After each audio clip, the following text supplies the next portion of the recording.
Hello बच्चों, क्या हाल चाल। चलिए आज हम आपको फिर से केमिस्ट्री बताते हैं। केमिस्ट्री में ये केमिस्ट्री जो है 10वां क्लास का है और ये दूसरा चैप्टर है। दूसरा चैप्टर में अम्ल और क्षार एंड सॉल्ट।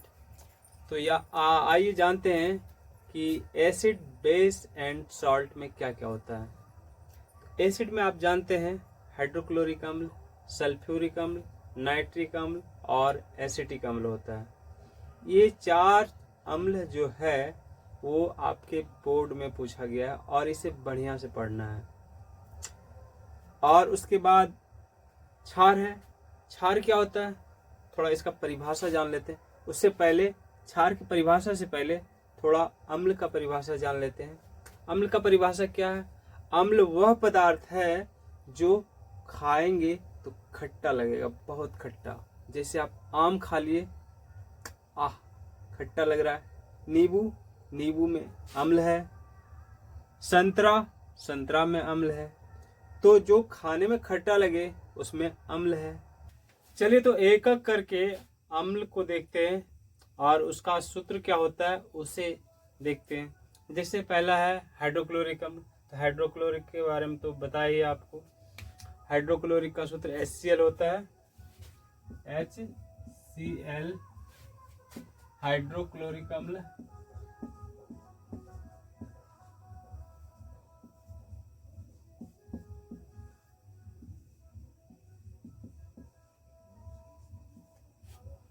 दूसरा है H2SO4 सल्फ्यूरिक अम्ल, H2SO4 सल्फ्यूरिक अम्ल।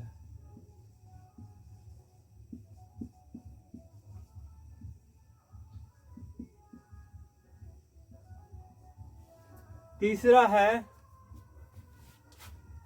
है एसिटिक अम्ल या नाइट्रिक अम्ल, HNO3 नाइट्रिक अम्ल। और फिर एसिटिक अम्ल CH3COOH, CH3COOH।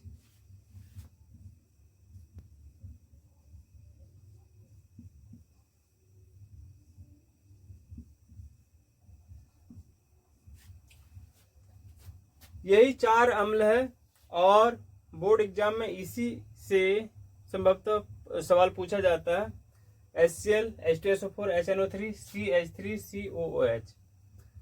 तो अम्ल का परिभाषा हमने बताया कि अम्ल क्या होता है। अगर अम्ल को हम खाएं तो वो स्वाद में खट्टा होता है। अम्ल जल में घुल करके हाइड्रोजन आयन प्रदान करता है। अम्ल को अगर जल में घोल दें तो वो हाइड्रोजन आयन प्रदान करता है।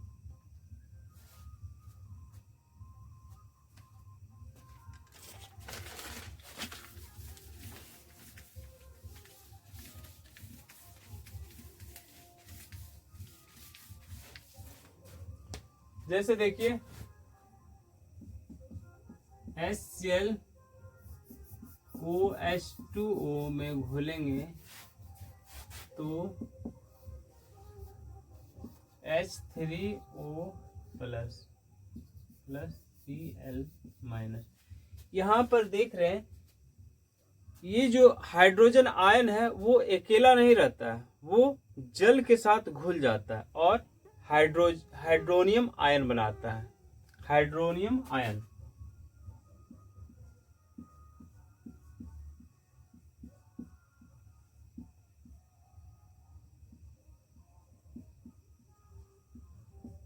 इसको हम हमेशा H प्लस लिखते हैं, H प्लस एक्वा।